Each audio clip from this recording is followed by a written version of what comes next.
बिस्मिल्लाहिर्रहमानिर्रहीम, अस्सलाम वालेकुम। आपका दोस्त सलमान है। दुआ है परवरदिगार से कि उसने आपको और आपके अहले खाना को अपनी हिफ्ज़ो अमान में रखा हो। मैं आपको इब्तिदा में बता दूं कि एक अदद प्रेस कॉन्फ्रेंस का तमाम होने जा रहा है आज, और कोई और नहीं, वज़ीर इत्तलात करेंगे। और इस बार वो एक और जज के कुछ स्कैंडल्स बताएंगे, और इस जज से मुतालिब भी बताएंगे कि उसकी किसकी सियासी वाबस्तगी, उसकी किससे, उसके कौन का दूसरा का रिश्तेदार पाकिस्तान तहरीक इंसाफ से या मुस्लिम लीग काफ के रहनुमा या परवेज़ इलाही साहब से मिलता है। तो आज एक प्रेस कॉन्फ्रेंस होने जा रही है। मैं किस बिना पर कह रहा हूं, उसकी कुछ डिटेल्स है मेरे पास, और कुछ एक्सक्लूसिव पॉइंट्स हैं जो मैंने आपके साथ डिस्कस करने और आपके साथ शेयर करने। वो है, इमरान खान साहब अपनी टीम को दोबारा रियलाइन कर रहे हैं जी, और वो बताना चाह रहे हैं ख्वाजा आसिफ साहब को। आप कह रहे थे ना हमारे पास मुज़ाकराती टीम के बंदे पूरे नहीं हैं, तो मैंने अब हर लिहाज से आपको बताना है और साबित करके रहना है कि नहीं, बंदे बड़े।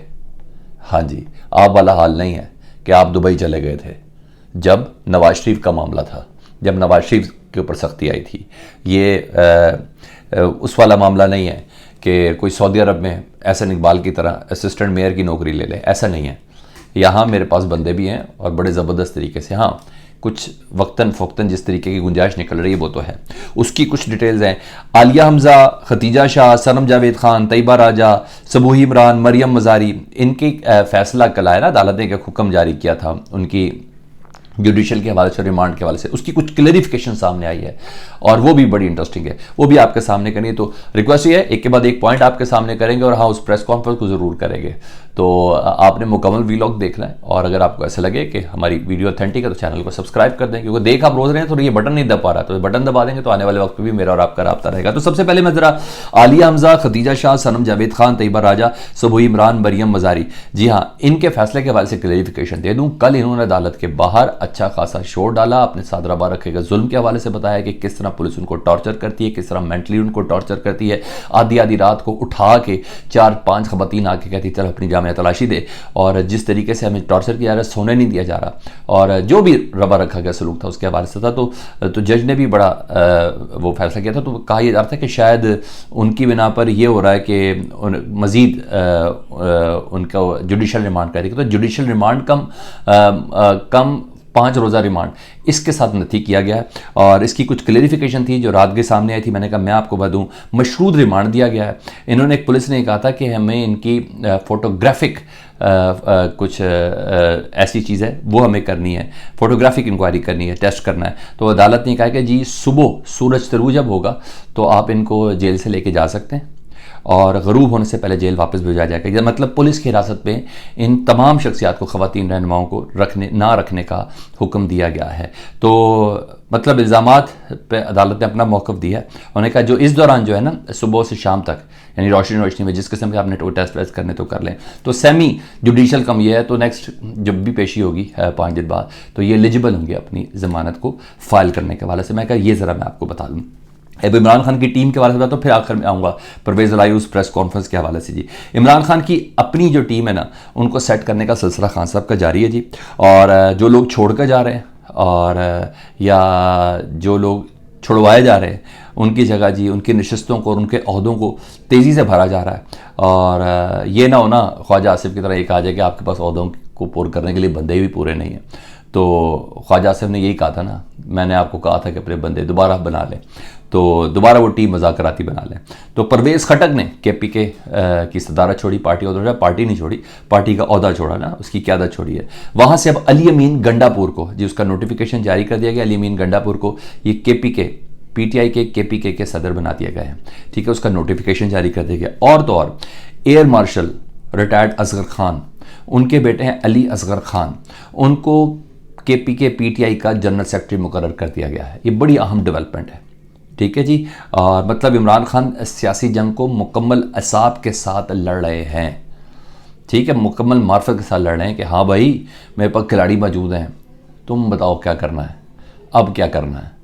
तो खान साहब ने एक सीट भी खाली नहीं छोड़ी, उधर सिंध में अलीम आदिल शेख इधर, और ये दोनों ही बड़े स्पूकी हैं। और ये उस मौके पे हो रहा है, मैं आपको बता दूँ, जिस मौके पर चौधरी भी खड़े हो गए। वही बात होगी ना, मैं परवेज़ इलाही साहब को मशवरा देता हूँ कि परवेज़ इलाही साहब प्रेस कॉन्फ्रेंस कर दें। इस उम्र में हड्डियाँ ठंडी और फिर गर्म करने का कोई फ़ायदा तो है नहीं, और जिस तरीके से, मगर वो मान नहीं रहे हैं। और ये भी एक मुआज़ा है और ये भी एजाज़ है पाकिस्तान तहरीक इंसाफ की क़यादत इमरान खान साहब को कि उन्होंने चौधरियों को खड़ा कर दिया है, और उस मौके पर खड़ा किया है कि जब अपने इनके साथी साथ छोड़े इमरान खान साहब के, बड़े बड़े ट्रस्टवर्दी प्रेस कॉन्फ्रेंस करते हुए नज़र आ रहे हैं। मगर अभी उनके असल चेहरे देखने कि वो एफिलिएट किसके साथ होते हैं, लेकिन अभी तक तो ये है ना, वो सियासत छोड़ते हुए नजर आ रहे हैं। वहाँ चौधरी ने स्टैंड लिया है डेफिनेटली। परवेज़ इलाही साहब से मैंने मतलब आपको बताया था, रात के कुछ अहम पेशरफ्त हुई ना, वाकई वो मुआज़ा कर रहे हैं, और समझ नहीं आ रही वो क्या कर रहे हैं, और ये भी नहीं समझ आ रही कि हो क्या रहा है। लेकिन बहरहाल ये सब हो रहा है, और नाकाबिल शिकस्त परवेज़ इलाही नज़र आ रहे हैं, नाकाबिल तस्खीर परवेज़ इलाही नज़र आ रहे हैं। हालांकि मैं जब आपसे बात करूँ, मेरे अंदर भी शक का बहुत बड़े दायरे के अंदर परवेज़ इलाही हमेशा सब रहते हैं, मगर मैं आपको बता रहा हूँ जो सामने है और जो मैक्सिमम जो सामने है, उस पर परवेज़ इलाही साहब वाकई चट्टान की तरह खड़े हुए नज़र आ रहे हैं, और नाकाबिल तस्खीर नज़र आ रहे हैं। और केसेस का पता है, अदालतों को भी पता है, कोई ख़ास किस्म के हैं नहीं, और अदालतों को पता है कि केसेस का सुकम क्या है। जब केसेस के अंदर सुकम होता है तो मुलजिम को ही फ़ायदा होता है, और इस बार भी मुलजिम को ही फ़ायदा, यानी परवेज़ इलाही साहब को ही मिला है। और अचानक ये सारे केसेस बने। लाहौर की अदालत से पहले मुकदमे से वो डिस्चार्ज हुए, बाइज्जत बरी हुए जी। फिर गुजरांवाला में उनको लेके गए एंटी करप्शन ने, 2 केसेस दिए, गुजरात की कोई सड़क वगैरह के ऐसे मामला था, तो उसमें पेश किया गया। 14 रोज़ा रिमांड कल मांगा, 14 रोज़ा रिमांड पर अदालत ने फैसला महफूज किया। अदालत भी सारी चीज़ें देख रही है। तो 2 मुकदमात का फैसला सुनाया अदालत ने रात को, और दोनों में परवेज़ इलाही को बाइज्जत बरी किया, यानी मुकम्मल तौर पर केस डिस्चार्ज किया, मुकदमा डिस्चार्ज किया जी। मगर फिर भी जारी बात है, तस्कीन नहीं हुई है, और पॉलिटिकल एम्बिशंस हैं वो पूरे नहीं हो रहे। जब ये चीज़ें पूरी नहीं होती तो जाहिर बात है जरदारी साहब को इनकार करने की जरूरत की थी ना परवेज़ इलाही साहब ने। जरदारी साहब याद है चौधरी शुजात के पास जाके बैठ गए थे, परवेज़ इलाही साहब को वजारत आला का उम्मीदवार भी PDM का कर दिया था। तो बगैर जरदारी साहब को इनकार करना, और जरदारी भी वो जो इस वक्त पूरे प्लान के साथ हैं अगले वज़ीर-ए-आज़म खुद बनने के लिए, बिलावल के लिए नहीं, खुद वज़ीर-ए-आज़म बनने के लिए। तो उस जरदारी ने सबक तो सिखाना ना, पंजाब में अपनी रेड कैसे बताना है कि मैं पंजाब में कितना स्ट्रांग हूँ, इन तमाम चीज़ों से बताना है। परवेज़ इलाही साहब या तो प्रेस कॉन्फ्रेंस करें या तैयार हो जाएं। तो वो जरदारी साहब की वो सारी सज़ा है जिसको उन्होंने भुगतना है परवेज़ इलाही साहब ने। देखते हैं कब तक भुगतते हैं। फिर कह रहा हूँ, इस उम्र में हड्डी गर्म करने का फ़ायदा नहीं, प्रेस कॉन्फ्रेंस कर दें, मगर वो कहते हैं नहीं भाई, हम भी चौधरी अड़ गए इस बारी, तो टारगेट पूरा नहीं हुआ। तो फिर रात को एक और मुकदमे में गिरफ्तार कर लिया परवेज़ इलाही साहब को। इस बार पंजाब असम्बली में गैर कानूनी भर्तियों का केस है। जब वो स्पीकर थे ना, उस ज़माने में उन्होंने कोई गैर कानूनी भर्तियाँ की थी। मैंने बोला इस तरीके से मुकदमे लाइन पे रखे गए हैं प्रेस कॉन्फ्रेंस तक, बस यही है, इंस्टेंट मुकदमे हैं, इंस्टेंट कार्रवाई है।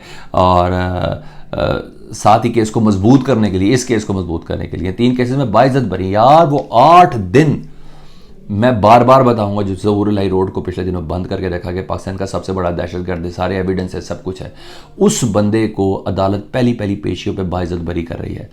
क्या ये निगरान हुकूमत के केसेस का होगा, क्या पुलिस की उस इंक्वायरी का होगा, क्या एंटी करप्शन का ये सब को होगा, क्या है इनकी क्रेडिबिलिटी जिसकी बिना पर ये हो रहा है। तो बहरहाल मुकदमात तो उस पर है। तो इस मुकदमे को, यानी पंजाब असम्बली के अंदर मुलाजमीन की भर्ती के हवाले से, इसको मजबूत करने के लिए सेक्रेटरी हैं पंजाब असम्बली के राय मुमताज़ हुसैन, उनको भी गिरफ्तार किया गया है। उनको गिरफ्तार करके ही इस्तेमाल किया जाएगा, उसी तरह जिस तरह मोहम्मद खान भट्टी साहब को गिरफ्तार किया गया था। बहरहाल इमरान खान साहब ने पाकिस्तान की सियासत में ना ये इनकलाब खड़ा कर दिया जी। जब उनके अपने साथी साथ छोड़ के जा रहे हैं, उस वक्त चौधरी खड़ा है, बड़ी बात है। अब देखते हैं उस प्रेस कॉन्फ्रेंस से मुतल्लिक जो लाहौर के मुकदमे में बाइज्जत बरी करने पर पंजाब के वज़ीर इत्तलात, निगरान वज़ीर इत्तलात, जिनकी डोमेन भी नहीं है आमिर मीर साहब, उन्होंने जज को स्कैंडलाइज किया, फिर सोशल मीडिया पर उसको वायरल किया कि वो जज बनने से पहले किसी पार्टी के साथ एफिलेट थे। इससे पहले भी चौधरी परवेज़ इलाही को 5 केसेस के अंदर उन्होंने मामलत फराम की थी। आज देखता हूँ मैं कि कल जो गुजरांवाला के अंदर जो जज ने ज़मानत दी है, उसके सिलसिले में कौन सी प्रेस कॉन्फ्रेंस करते हैं, उसके सिलसिले में कौन सा स्कैंडल लाते हैं। तो ये देखना बहुत ज़्यादा ज़रूरी है। मुझे भी इंतज़ार रहेगा और आपको भी इंतज़ार रहेगा। फीडबैक से मुतल्लिक़ ज़रूर आगे कीजिएगा। अपना बहुत ज़्यादा ख्याल रखें। अल्लाहुम्मा सल्ली अला मुहम्मदिन व आले मुहम्मद।